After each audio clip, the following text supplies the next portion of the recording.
Good morning, class. Good morning, Ma'am Hazel. Okay, before we start, let us pray first. Who would like to lead the prayer? Okay, Jody. Classmates, let us bow down our head and feel the presence of our Lord.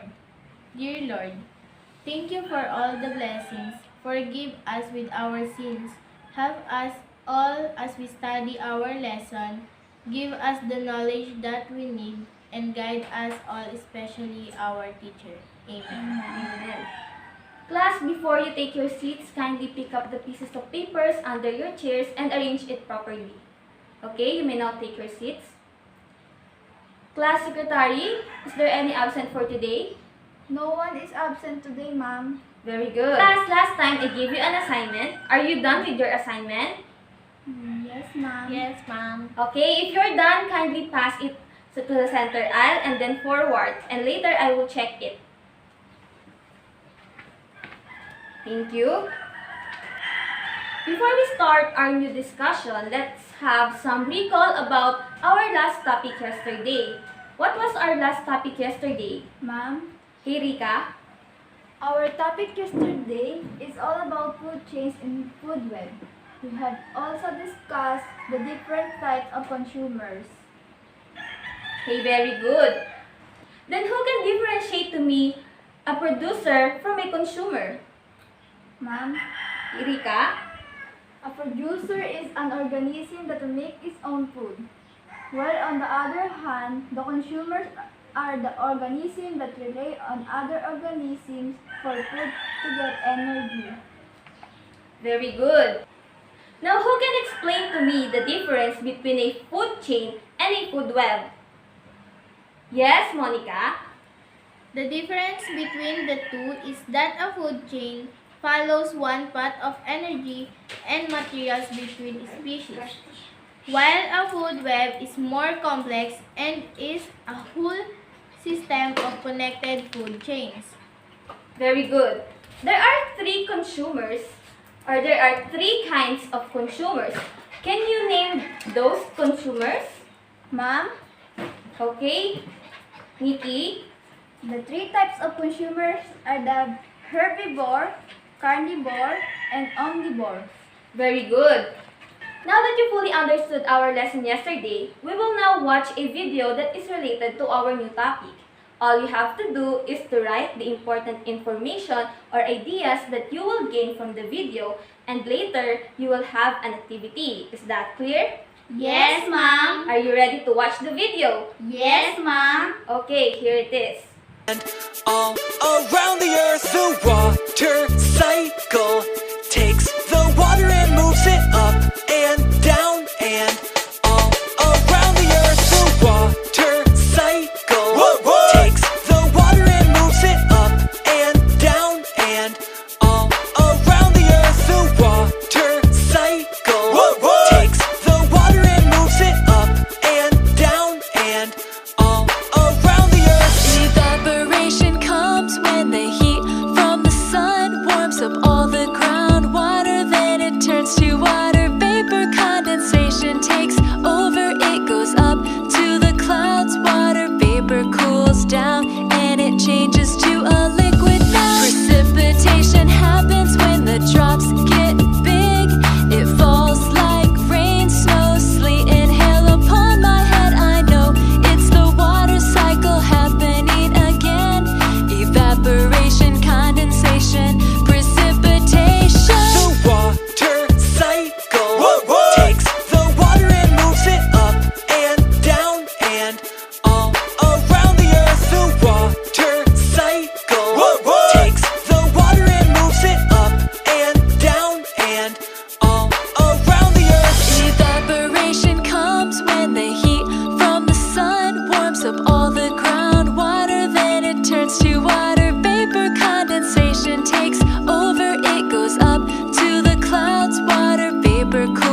Precipitation takes over, it goes up to the clouds. Water vapor cools down, and it changes to a liquid now. Precipitation happens when the drops get big. It falls like rain, snow, sleet, and hail upon my head. I know.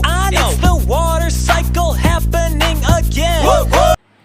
Okay, class, did you enjoy the video?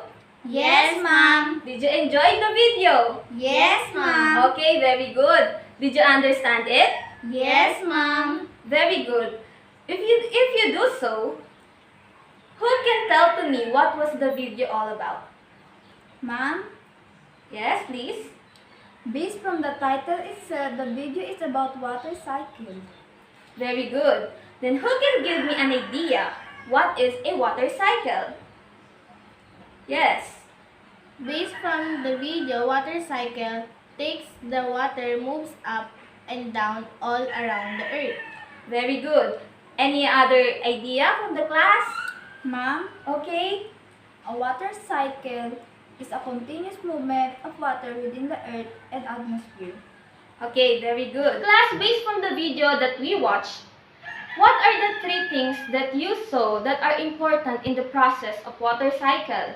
Can you name those Ma'am? things? Okay. Sun, clouds, ocean, lands, and mountains. Alright, so those are the things that are important in the process of water cycle. Later on, we will discuss that. Who can name the different processes of water cycle? Kindly give one. Bianca? Evaporation, Any other answer? Ma'am, Okay. condensation, What else? precipitation po, And what are the last 2? transpiration, and runoff, ma'am. Alright, those are the processes of water cycle. The evaporation, condensation, precipitation, transpiration, and runoff. In class, as I said earlier, you have to take down notes the important information that you will gain from the video. Because right now, we will have a short activity that will measure your prior knowledge about water cycle. I have here a number. All you have to do is to pick a number from this and I will assign a topic that you will discuss later. Okay. You may now pick your number. Okay, class. Who picked number 1? Jody, you pick number 1. So, this is the topic assigned to you. What can you see in this? What is it? Wave, Wave. Where can we find this wave? What is this? ocean, An ocean. Very good. Then we will see now what is the process of water cycle assigned to you. Evaporation is assigned to you. Okay, Jody? Okay. For the number 2, who picked number 2? Okay, Catherine, you pick number 2. What can you see in this? clouds, ma'am. A clouds. Very good. Let us see what is your topic. Let us pull out the clouds. Okay, you choose condensation. Later, you will discuss what condensation is, okay? Yes, ma'am. Who picked number 3? Kim, you picked number 3. What can you see in this? What is this? a cloud, A cloud. Very good. Let us see what is your topic. Let us pull this arrow to reveal your topic. Okay, what is this? precipitation, Precipitation. Very good. Pick number 4. Rika, you pick number 4. What can you see in this? What is this? Plant, A plant. Very good. Let us reveal what is your topic. Your topic is transpiration, transpiration. Alright, we will discuss that later. For the last topic or number, who picked number 5? Okay, what is this? What can you see in this? a mountain, and a lake. Very good. Let us reveal what is your topic. What is this? Runoff, A runoff. Alright. Class, now that you already know your topic assigned to you, I have here a pieces of paper. Later, you will write in here the different ideas of you about the topic that you pick. Okay? Yes, ma'am. Here it is. Anyway, don't worry. You can refer to the video that we watched earlier so that you could have another idea about your topic. Later, I will give you time to write down your ideas on that paper. Is that clear? Yes, ma'am. Class, let's now have another activity. I have prepared here a game. This would be very interesting. All you have to do is to subtract and add the different words and pictures that I will show to you later. This would be very easy because I know that you already have an idea for those words because of the video that we watched earlier. Okay, are you ready? Yes, ma'am. Are you ready? Yes, ma'am. Okay, very good. Let's now start. What is this word? Ma'am, I think this is rain. Very good. Next one. What is this? Ma'am, I think the answer is evaporation. Alright, that's right. For this one. Yes, please. What's the Ma'am, answer? Precipitation, ma'am. Very good. A precipitation. Another one. Jody. Ma'am, is transpiration. Transpiration. Alright. For this one. Rika. What is the answer? Run off. Run off. Because there's a boy running and there is someone that is switching off the light. Therefore, we come up with the word run off. And for the last two, what is this? What word can we get from this? Ma'am, I think it's a groundwater. Yes. For the last picture, what is this? Jody. Ma'am, the answer is a water cycle. Very good. A water cycle. Now, we will have a very short energizer for you to have energy throughout our discussion. May I request everyone to please stand? And you have to follow my instructions. When I say evaporate, you have to twist your hips like this. When I say condensation, you have to move your hands like this. And when I say precipitation, you have to move your hands like this. And the moment I say freeze, you must stop moving. Is that clear? Is my instructions clear? Yes, ma'am. Okay, let's see. Evaporate. Condensation. Precipitation. Freeze. Condensation. Evaporation. Precipitation. Precipitation. Freeze. Okay. You may now settle down. Did you enjoy our energizer? Yes, ma'am. Did you enjoy our energizer? Yes, ma'am. Now that you all well motivated, I think from the activities that we had earlier and from the video that you watched, I think you already have an idea what will be our topic for today. What is our topic for today? Ma'am, Rika? we will be discussing the water cycle today. Yes, obviously a water cycle. We will be discussing a water cycle and its processes. Are you done with your activity that I request earlier? Yes, ma'am. Okay, you may now start posting it in our board so you can have your presentation. Let's start with number 1, number 2, 3, and 4, and 5. Evaporation is the process by which water changes from a liquid to a gas or vapor. Evaporation is the primary pathway that water moves from the liquid state back into the water cycle as atmospheric water vapor. Nice idea, Jody. Class, let's give Jody a good job clap. Do you know what is good job clap? No. No? Okay, I'll teach you.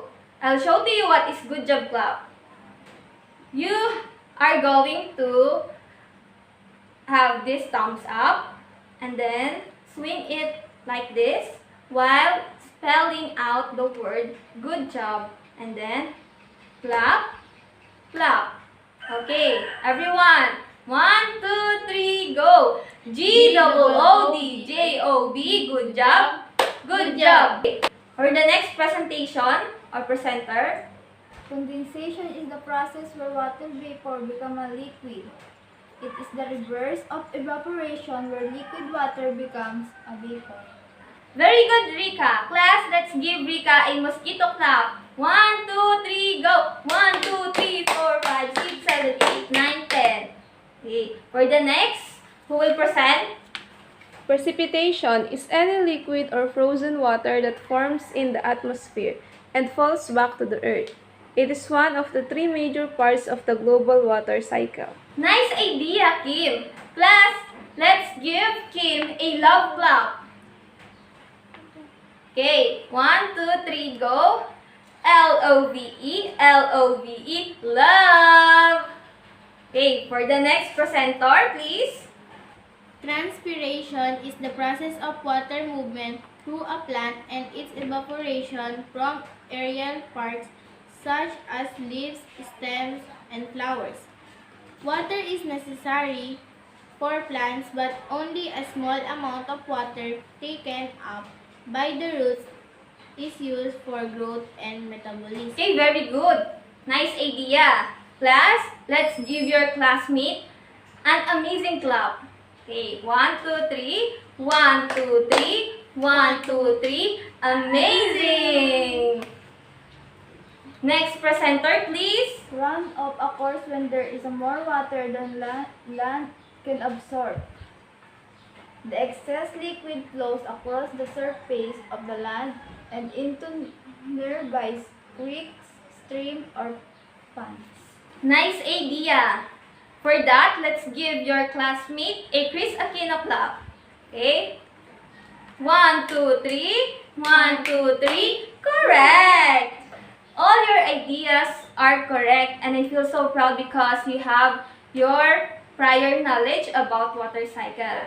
Now we will discuss, I will further discuss what is those processes of a water cycle. We will now start our discussion. Kindly listen, everyone. Who would like to read what's on the slide? Okay, Jody.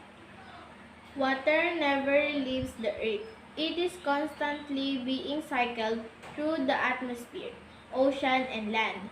This process, known as the water cycle, is driven by energy from the sun. Very good. Class, remember that a water cycle is also called as hydrologic cycle.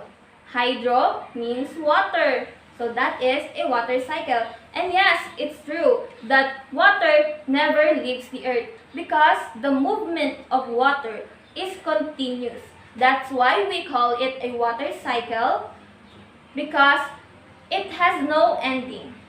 Okay? Remember that, okay? Important thing in the process of water cycle. What is that? Can you name? Ma'am, Rika? the sun. Why? Why do you think so that the sun is very important in the process of water cycle? The sun is what makes the water cycle work because of its energy. Very good. Because of its energy. Later on, we will continue to discuss and to know why is it the sun is very important in the water cycle. There are 5 important processes or important part of a water cycle. We have the evaporation, condensation, precipitation, transpiration, and runoff. Today, we will discuss those processes. Let's start with evaporation. During the part of water cycle, the sun heats up the liquid water and changes it to as a gas by process of evaporation. Water that evaporates from Earth's ocean, lakes, rivers, and moist soil rises up into the atmosphere. So how can you simplify this statement? Anyone? Rika? Evaporation is simply a change of water from a liquid to gas or vapor. That's right. It is a change from a liquid to gas or vapor. That's why it is called as evaporation. Who can give me an example wherein we can observe an evaporation? Yes, Jody? We can observe an evaporation when we boil the water. Water vaporizes because of high temperature coming from the fire or gas stove. That's right. Any other example or ideas? Monica? Melting of ice cube. Yes, a melting of an ice cube is also an example of evaporation. Almost in everything that we do in our daily lives, we can observe the process of evaporation. Simply in just drying our clothes when we hang it up on our front yard, we can observe the evaporation. And also in drying our hair. Let's move to another process of water cycle. Next to evaporation is condensation. As water, or in the form of gas or vapor, rises higher in the atmosphere, it starts to cool and become a liquid again. This process is called a condensation. When a large amount of water or vapor condenses, it results in the formation of clouds. So basically, it is a change of water from vapor to liquid. Therefore, it is a reverse of what process? Yes, Rika? Ma'am, evaporation. Very good. That is the reverse of evaporation. Condensation is the reverse process of evaporation. That's why when it is about to rain, we can observe outside when we look up in the sky, we can observe that there are huge clouds and their color is changing from dark blue to grayish color. That is because there are a lot of water droplets that are condensing on the clouds. And also remember that fog and dew are also a form of condensation. Why? Because they are water vapor that change or turns into water droplets, or we also call as moisture. Can you give me an example where we can observe a condensation or a process of condensation? Yes, please? Foggy car windows. Foggy car windows. Yes, we can observe there is a condensation happening. Any other idea or example? Yes, please. Dew forming on grass in the early morning. Very good. A dew or the moisture. We can also observe it, those dew on the grass in the morning. So class, when the water in the clouds get too heavy, the water falls back to the earth. And that is we called as, starts with letter P. Precipitation. Precipitation. Yes. How can you describe a precipitation based from the statement given? Yes, Jody? When we talk about precipitation, we are talking about water that is falling out of the sky like rain. Very good. Who can give to me or who can give me any other form of precipitation aside from rain? Ma'am, Yes, please? aside from rain, snow and hail are other example of form of precipitation. Very good. Remember, class, that a form of precipitation is not just the rain, but also a snow, a hail, a sleet, and a drizzle. Next process of water cycle is what we call the transpiration. It is like a sweating of plants. The process of evaporation from plants is transpiration. Only a small amount of water is being absorbed by the root, which is the plants use it for growth and metabolism. And the remaining almost 97 to 99.5% is lost by transpiration. So basically, it is like an evaporation. However, this happens in the plants. Okay, remember that. Transpiration is for the plants, transpirations for the plants, and the evaporation for the bodies of water like ocean, lakes, and the like. Last, we are now down to our fifth and last process of water cycle. And what is this? Ma'am, Yes? runoff. Runoff. Very good. Now, who can describe to me what is a runoff? Water that collects in rivers, streams, and oceans is called runoff. Very good. That is the meaning of runoff. When rain falls on the land, some of the water is absorbed into the ground, forming a pocket of water, which is called a groundwater. Most of groundwater eventually returns to the ocean. Other precipitation runs directly into streams or rivers. So basically, runoff is the movement of water from or back to the ocean. Example of those are lakes, ponds, streams, very good. Those and ocean. Now class, what do you think? Why do we need to study or to talk about water cycle? What is the importance of water cycle? Ma'am, Yes? ma'am, for me it is important because it's how water reaches plants, animal, and us. Yes, very good. Any other idea? What do you think is the importance of a water cycle? Jody? Water cycle is very important because without it, we would run out of clean water, which is essential to our lives. Yes, that's true because water never do not naturally recycle itself.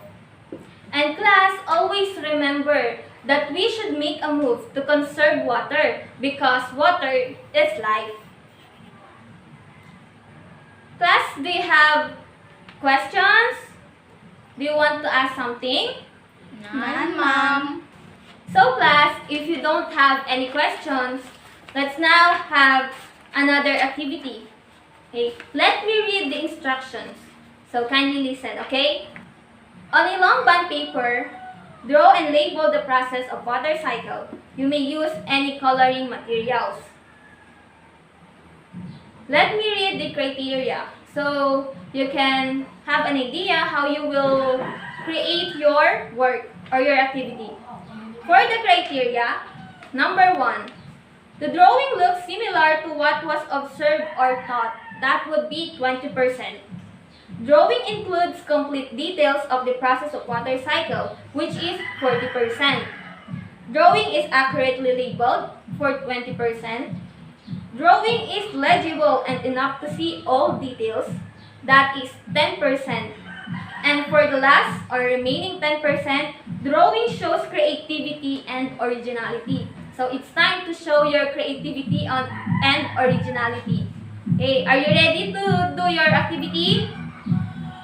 Are you ready? Yes, ma'am. Okay, I will give you 10 minutes to do your activity. Are you done with your activity? Yes, Yes, ma'am. ma'am. May I request a one volunteer to kindly present his or her work in front? Okay, Rika? Okay, class, listen to your classmate. Good morning, classmate. This is a water cycle: evaporation, condensation, precipitation, transpiration, runoff. Very good. You may now take your seat, Rika. Okay. Okay, class. For that, let's give Rika another amazing clap. Okay, everyone? 1, 2, 3. 1, 2, 3. Amazing! Okay, it seems like you really understood our lesson for today. Before we have an evaluation or a short quiz, let's have a simple recap about what we have discussed. Okay, again, what is a water cycle? Never leaves the earth. It is constantly being cycled through the atmosphere, ocean, and land. This process, known as the water cycle, is driven by the energy from the sun. Very good, that is water cycle. Okay, can you name the 5 processes involved in water cycle? Rika, what are those?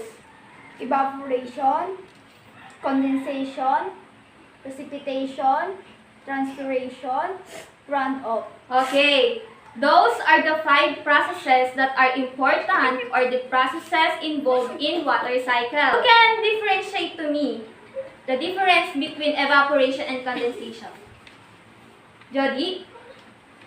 The main difference between evaporation and condensation is that evaporation involves a phase change from liquid phase to vapor phase to at temperatures below the boiling temperature of the liquid, whereas condensation involves a phase change from vapor to liquid phase. Okay. Who can differentiate to me the word precipitation and transpiration? Ma'am, Okay, please. transpiration ensures an efficient flow of water in the internal system of the plant. Precipitation is a physical process that occurs in the several different contexts. Very good. Class, now that you fully understood our lesson, it's time to test if you really gained something in our topic. I will give you a quiz, a short quiz, don't worry. It's just a short quiz, a 10-item quiz. Okay, class, your short quiz comprises of 2 parts. The first part is multiple choice. All you have to do is to encircle your answer. And the second part is true or false. Let me read the instructions, okay? For true or false, read each statement carefully. On each number, draw a happy face if the statement is correct, and draw a sad face if the statement is incorrect or wrong. Okay, is that clear? Yes, ma'am. Okay, I will give you 5 minutes to answer your quiz. Okay, your time starts now. Class, are you done answering your quiz? Yes, ma'am. Okay, you may now pass it to the center aisle and then forward to me because I will check that later.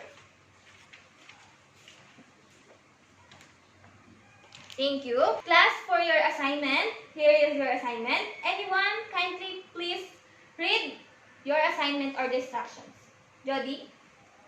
On a 1 whole sheet of paper, write an essay with 5 to 10 sentences that explains how human activities affect the ecosystem.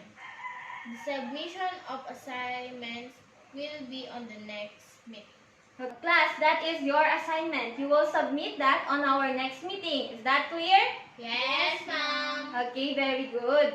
So, that would be all.